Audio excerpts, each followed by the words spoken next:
Hello, my name is Kathryn King, and I will be presenting my project today entitled Emotional Conflict Processing in Adolescents with Epilepsy Using Magnetoencephalography, or MEG.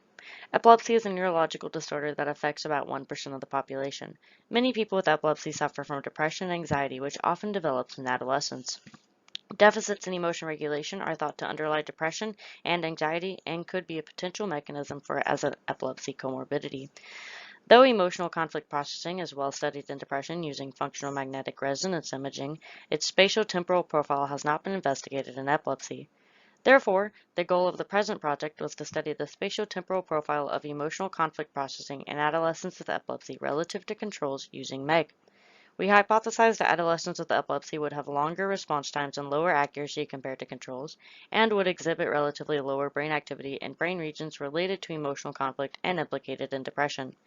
We performed MEG recordings during an emotional conflict task from 25 adolescent controls and 28 adolescents with epilepsy, which included 14 with focal and 14 with generalized epilepsy.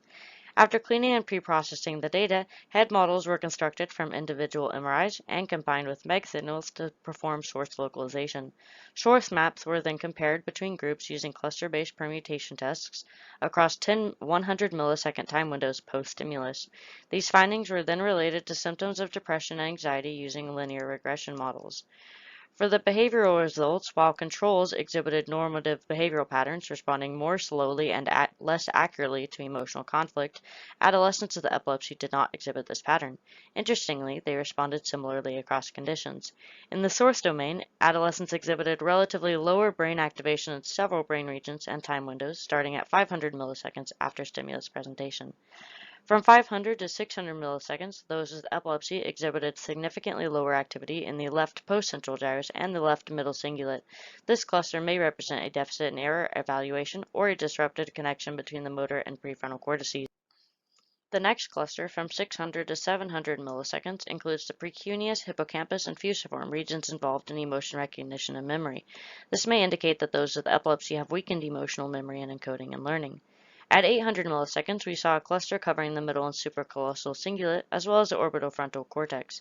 Similar to the previous cluster, the last cluster, from 900 to 1000 milliseconds, includes the supracolossal and pregenual anterior cingulate, as well as the dorsolateral prefrontal cortex. All of these regions are also involved in decision-making and error evaluation. Both of these clusters likely represent deficits in cognitive control and error evaluation. Taken together, these results imply that adolescents with epilepsy exhibit deficits related to post-response monitoring, which involves error evaluation and memory encoding. The first cluster at 500 milliseconds predicted symptoms of anxiety and depression in participants with focal epilepsy, while the second cluster at 600 milliseconds predicted anxiety in those with generalized epilepsy. This implies that these epilepsy subtypes affect emotion processing differently and are affected by psychiatric symptoms differentially. Thus, future research and treatment should take into consideration this finding.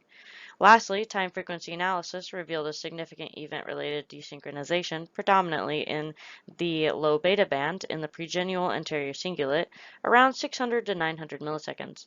This is likely mirroring the cluster result, as this region had the highest t-value.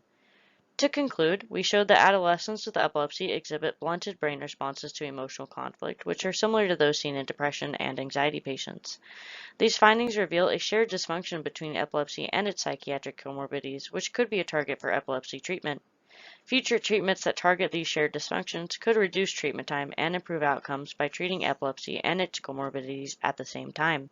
By reducing cost and time to treatment, this improves the quality of life for our patients. Thank you.